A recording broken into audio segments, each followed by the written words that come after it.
Bonjour à tous, aujourd'hui on se retrouve pour parler des différentes façons qu'il y a d'écrire les nombres décimaux. Pour cela, vous aurez besoin de votre ardoise et n'oubliez pas de mettre la pause pour faire le travail quand ce logo apparaît.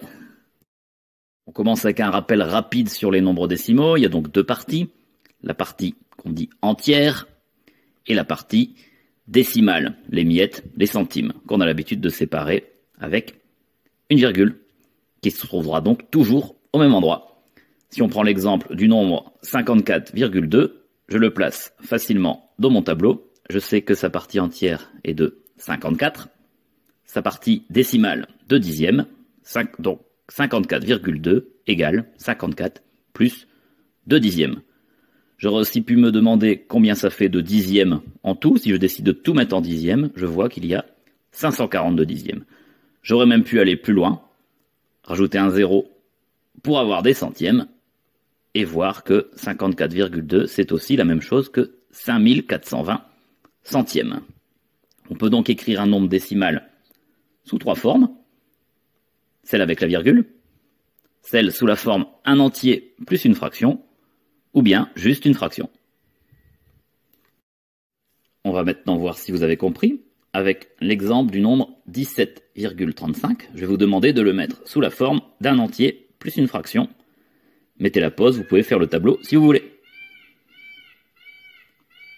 On se retrouve.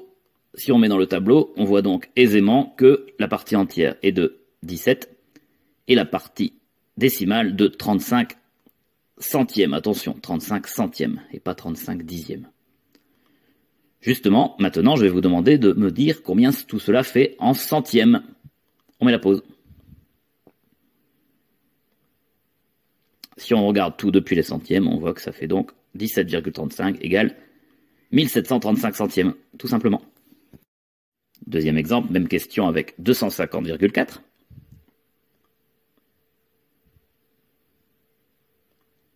Cette fois, la partie entière était de 250 et la partie décimale de 4 dixièmes, tout simplement. Maintenant, mettez-moi tout en une seule fraction.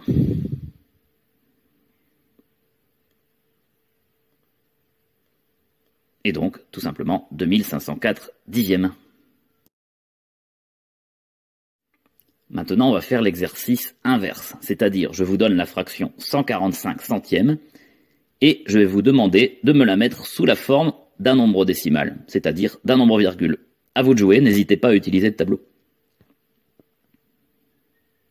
Donc si on répartit les chiffres à partir des centièmes, en n'oubliant pas de mettre la virgule toujours. Maintenant, on va faire l'exercice inverse, c'est-à-dire je vous donne la fraction 145 centièmes et je vais vous demander de me la mettre sous la forme d'un nombre décimal, c'est-à-dire d'un nombre virgule. À vous de jouer, n'hésitez pas à utiliser le tableau. Donc si on répartit les chiffres à partir des centièmes, en n'oubliant pas de mettre la virgule toujours au même endroit, on obtient 1,45. Un dernier exemple avec 2578 dixièmes à mettre sous la forme d'un nombre décimal. Cette fois, on devait démarrer au dixième, la virgule toujours au même endroit. On a donc le nombre 257,8. Merci d'avoir écouté, on se retrouve demain avec un peu plus d'exercices sur le sujet. Au revoir, à bientôt.